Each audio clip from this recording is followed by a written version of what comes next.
ಮಾಡ್ತಾಯಿದ್ದೀನಿ. ಹೊಸದಾಗಿ ಯಾರಾದರೂ ನಮ್ಮ ಚಾನಲ್ ನೋಡ್ತಾ ದಯವಿಟ್ಟು ಸಬ್ಸ್ಕ್ರೈಬ್ ಮಾಡ್ಕೊಳ್ಳಿ, ಬೆಲ್ ಐಕನ್ ಪ್ರೆಸ್ ಮಾಡಿ, ಪ್ಲೀಸ್ ಸಪೋರ್ಟ್ ಮಾಡಿ. ಬನ್ನಿ ಪಾಯಸ ಹೇಗೆ ಮಾಡೋದು ಅಂತ ನಾನು ನಿಮ್ಮ ಹತ್ರ ಶೇರ್ ಮಾಡ್ಕೋತಾ ಇದ್ದೀನಿ. ನೋಡಿ, ನಾನಿಲ್ಲಿ ಹೆಸರು ಬೇಳೆನ ಫಸ್ಟು ಫ್ರೈ ಮಾಡ್ಕೋತೀನಿ. ಯಾವುದೇ ಹೆಸರು ಬೇಳೆ ಐಟಮ್ ಮಾಡಬೇಕಾದ್ರೂ ಚೆನ್ನಾಗಿ ಫ್ರೈ ಮಾಡ್ಕೋಬೇಕು ಹೆಸರು ಬೇಳೆ, ಇಲ್ಲಾಂದರೆ ಸ್ವಲ್ಪ ಹಸಿ ವಾಸನೆ ಬರುತ್ತೆ.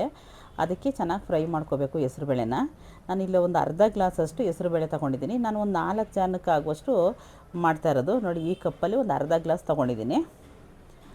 ಸ್ವಲ್ಪ ಮೀಡಿಯಮ್ ಫ್ಲೇಮ್ ಇಟ್ಕೊಂಡು ಚೆನ್ನಾಗಿ ಫ್ರೈ ಮಾಡ್ಕೋಬೇಕು. ಆವಾಗಲೇ ನಮಗೆ ಪಾಯಸ ಚೆನ್ನಾಗಿ ಬರೋದು, ಇಲ್ಲಾಂದರೆ ಹಸಿ ವಾಸನೆ ಬರುತ್ತೆ. ನೋಡಿ, ಅದು ಫ್ರೈ ಆಯಿತು. ಇವಾಗ ತೊಳೆದುಬಿಟ್ಟು ಅದನ್ನ ಕ್ಲೀನಾಗಿ ಇವಾಗ ಇಷ್ಟು ನೀರಿಟ್ಟಿದ್ದೀನಿ. ಇದು ಹೆಸರು ಬೇಳೆ ಬೇಯೋದಕ್ಕೆ ಮಾತ್ರ. ಇದು ನಾನಿಲ್ಲಿ ಚಿಕ್ಕ ಕುರಿಕಾಲು ಅಚ್ಚು ಅಂತಾರಲ್ಲ, ಅದರಲ್ಲಿ 2 ಅಚ್ಚು ಬೆಲ್ಲ ತಗೊಂಡು ಒಡೆದ್ಬಿಟ್ಟು ಇದನ್ನ ಸ್ವಲ್ಪ ನೀರು ಹಾಕಿ ಸ್ವಲ್ಪ ಅದನ್ನ ಪಾಕ ಮಾಡ್ಕೋತೀನಿ. ನಾವು ಅದೇ ಥರ ಫುಲ್ಲು ಉಂಡೆ ಹಾಕಿದ್ರೆ ಅದು ಕರಗೋದಿಲ್ಲ. ಅದಕ್ಕೆ ಫಸ್ಟ್ ಪಾಕ ಮಾಡ್ಕೋತೀನಿ. ಯಾಕೆಂದರೆ ಇದು ಸ್ವಲ್ಪ ಕಲ್ಲು ಏನಾರು ಇದ್ದರೆ ಸೋಸ್ಕೋಬೋದಲ್ಲ, ಅದಕ್ಕೋಸ್ಕರ ಸ್ವಲ್ಪ ಒಂದು 1/4 ಗ್ಲಾಸ್ ನೀರು ಹಾಕಿ ಸ್ಟವ್ ಮೇಲೆ ಇಟ್ಟಿದ್ದೀನಿ. ಫಸ್ಟು ಬೆಲ್ಲ ಕರಗ್ತಾ ಇರಲಿ ಇದು. ಆಮೇಲೆ ಇನ್ನೊಂದು ಸ್ಟವಲ್ಲಿ ನಾನು ಹಾಲನ್ನು ಇಟ್ಟಿದ್ದೀನಿ. ಲಾಸ್ಟಲ್ಲಿ ನಾವು ಹಾಲು ಹಾಕ್ತೀವಿ ಪಾಯಸಕ್ಕೆ. ಹಾಲು ಬಿಸಿ ಆಗ್ತಾ ಇರಲಿ. ಈ ಕಡೆ ಬೆಲ್ಲ ಕರಗ್ತಾ ಇದೆ. ಹೆಸರುಬೇಳೆ ಒಂದು ವಿಸಲ್ ಆಯಿತು. ನಾನು ಇದು ಹೆಸರುಬೇಳೆ ಆಫ್ ಮಾಡಿದ್ದೀನಿ. ತುಂಬ ಈಸಿಯಿಂದ ಮಾಡ್ಕೊಬೋದು ಪಾಯಸನ. ಯಾರಾದರೂ ಅರ್ಜೆಂಟಾಗಿ ಯಾರಾದರೂ ಬಂದುಬಿಟ್ರೆ ಮನೆಗೆ ಒಂದು ಅನ್ನ ಸಾರು ಪಾಯಸ ಒಂದು ಪಲ್ಯ ಮಾಡಿಬಿಟ್ರೆ ಸಾಕಾಗುತ್ತೆ.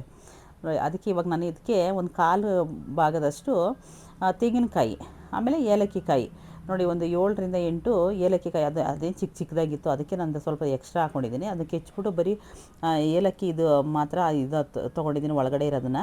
ಇದು ವೇಸ್ಟ್ ಮಾಡೋ ಹಾಗಿಲ್ಲ. ನಾವು ಟೀ ಮಾಡ್ತೀವಲ್ವ, ನಾವು ಟೀ ಪೌಡ್ರ್ ಜೊತೆ ಸೇರಿಸಿಡ್ತೀನಿ ಇದನ್ನು ವೇಸ್ಟ್ ಏನು ಮಾಡೋ ಹಾಗಿಲ್ಲ. ಇದನ್ನು ಟೀ ಮಾಡುವಾಗ ಇದನ್ನ ಹಾಕೋದು ತುಂಬಾ ಚೆನ್ನಾಗಿರ್ತದೆ. 1 ಸ್ಪೂನಷ್ಟು ಅಕ್ಕಿ ಹಾಕ್ಕೊಂಡಿದ್ದೀನಿ. ಯಾಕೆ ಅಕ್ಕಿ ಹಾಕ್ತೀನಿ ಅಂದರೆ ನಮಗೆ ಪಾಯಸ ಸ್ವಲ್ಪ ಗಟ್ಟಿ ಬರುತ್ತೆ. 1 ಸ್ಪೂನ್ ಅಕ್ಕಿ ಹಾಕಿದ್ರೆ ಗಟ್ಟಿ ಬರಲಿ ಅಂತ ಅಕ್ಕಿ ಹಾಕಿದ್ದೀನಿ. ಅಕ್ಕಿ, ತೆಂಗಿನಕಾಯಿ, ಏಲಕ್ಕಿ ಕಾಯಿ ಅಷ್ಟೇ, ಬೇರೆ ಏನೂ ಹಾಕಿಲ್ಲ ನಾನು. ಅಷ್ಟು ನುಣ್ಣಗೆ ಬೇಯಿಸಿ ಇದು ನುಣ್ಣಗೆ ಪೇಸ್ಟ್ ಮಾಡಿಟ್ಟಿದ್ದೀನಿ. ನೋಡಿ, ಇದನ್ನು ನುಣ್ಣಗೆ ಬೇಯಿಸಿದ್ದೀನಿ. 1 ವಿಸಲ್ಗೆ ಬೆಂದೋಗಿದೆ ನೋಡಿರಿ ಹೆಸರುಬೇಳೆ. ಇವಾಗ ನಾನು ಮಿಕ್ಸಿಲಿ ಆಡಿಸಿದ್ನಲ್ಲ ತೆಂಗಿನಕಾಯಿನ, ಅದು ಅದರೊಳಗಡೆ ಹಾಕ್ತಾಯಿದ್ದೀನಿ. ತೆಂಗಿನಕಾಯಿ ಸ್ವಲ್ಪ ಬೇಯಬೇಕು, ಯಾಕೆಂದರೆ ಕೆಟ್ಟೋಗುತ್ತಲ್ವ, ಅದಕ್ಕೋಸ್ಕರ ಇವಾಗ ಆ ಹೆಸರುಬೇಳೆ ಜೊತೆಗೇ ಮಿಕ್ಸಿಲಿ ಆಡಿಸಿರೋ ಪೇಸ್ಟ್ನ ಅದರೊಳಗಡೆ ಹಾಕಿ ಕುದಿಸ್ತಾ ಇದ್ದೀನಿ. ಸ್ವಲ್ಪ ಕುದಿ ಆದರೆ ಸಾಕು. ಈಗ ಆಲ್ರೆಡಿ ಬೆಂದೋಗಿದೆ ನೋಡಿ. ಇವಾಗ ಬೆಲ್ಲನೂ ಪಾಕ ಬಂತು. ಬೆಲ್ಲ ಪಾಕ ಅಂದರೆ ಫುಲ್ ಪಾಕವೇನು ಬರೋದು, ಸ್ವಲ್ಪ ಕರಗಿದ್ರೆ ಸಾಕು. ನಾನು ಮೇಲ್ಗಡೆನೇ ಹಂಗೆ ಬಗ್ಸಿದ್ದೀನಿ. ಕೆಳಗಡೆ ಸ್ವಲ್ಪ ಕಲ್ಲೇನಾರು ಇದ್ದರೆ ಅದು ಹೊರಗಡೆ ಹೋಗಲಿ ಅಂದ್ಬಿಟ್ಟು ಅದನ್ನ ಹಾಗೆ ಇಟ್ಬಿಟ್ಟು ಅದನ್ನ ಹಾಕಲಿಲ್ಲ ನಾನು.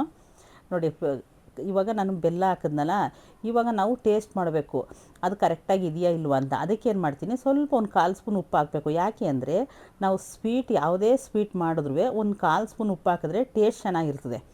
ಉಪ್ಪು ಸೇರಿಸ್ಬೇಕು, ಆವಾಗಲೇ ಸ್ವೀಟು ಉಪ್ಪು ಎರಡೂ ಸೇರಿಸಿ ಒಂದು ಟೇಸ್ಟ್ ಬರುತ್ತೆ ಅದಕ್ಕೆ.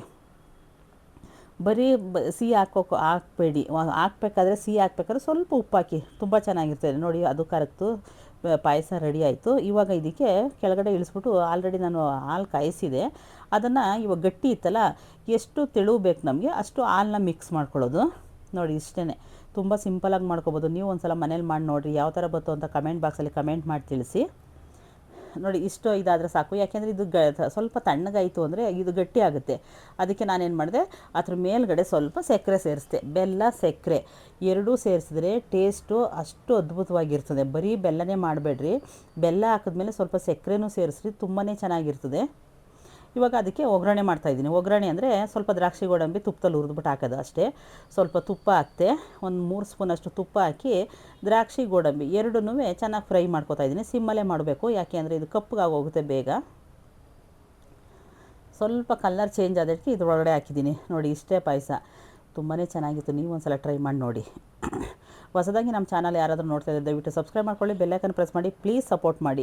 ಆಮೇಲೆ ಇನ್ನೊಂದು ವಿಷಯ, ಯಾರಾದ್ರೂ ಮೋನೋ ಅಪ್ಲೈ ಮಾಡಬೇಕು ಅಂದರೆ ಮಾನಿಟೈಸನ್ 4000 ವಾಚ್ ಅವರು, 1000 ಸಬ್ಸ್ಕ್ರೈಬರು ಕಂಪ್ಲೀಟ್ ಆಗಿದೆ ಅಂದರೆ ದಯವಿಟ್ಟು ನಮ್ಮನ್ನು ಕಾಂಟ್ಯಾಕ್ಟ್ ಮಾಡಿ. ನನ್ನ ಮಗಳು ಎಲ್ಪ್ ಮಾಡ್ತಾಳೆ. ನಿಮ್ಗೇನಾದ್ರು ಗೊತ್ತಿಲ್ಲ ಅಂತ ಅಂದರೆ, ನೀವೇನಾದರೂ ಹುಡುಕ್ತಾ ಇದ್ದರೆ ಮೋನೋ ಅಪ್ಲೈ ಮಾಡೋದು ಎಲ್ಲಿ ಅಂತ ಏನಾದ್ರು ಹುಡುಕ್ತಾ ಇದ್ದರೆ ನಮ್ಮ ಚಾನಲ್ನಲ್ಲೇ ಲಿಂಕ್ ಇದೆ. ಅಲ್ಲಿ ಬೇಕಾದ್ರೆ ನೀವು ನಮ್ಗೆ ಕಾಲ್ ಮಾಡೋದು ಅಂದರೆ ವಾಟ್ಸಪ್ಪಲ್ಲಿ ಕಾಲ್ ಮಾಡ್ತು ಅಂದರೆ ನಾವು ಇದು ಮಾಡ್ತೀವಿ. ಮೆಸೇಜ್ ಹಾಕಿದ್ರೆ ಅಂದರೂ ನನ್ನ ಮಗಳು ಮಾತಾಡ್ತಾಳೆ. ನಿಮ್ಗೆ ಏನೇ ಪ್ರಾಬ್ಲಮ್ ಇದ್ರೂ, ಚಾನಲ್ ಪ್ರಾಬ್ಲಮ್ ಇದ್ದು ಇಲ್ಲ ಚಾನಲ್ ಏನಾದರೂ ಹೊಸ್ದಾಗಿ ಮಾಡಬೇಕಾ, ಏನೇ ಪ್ರಾಬ್ಲಮ್ ಇದ್ರೂ ನಮಗೆ ಕಾಂಟ್ಯಾಕ್ಟ್ ಮಾಡಿದ್ರೆ ನಾವು ಹೆಲ್ಪ್ ಮಾಡ್ತೀವಿ. Thank you.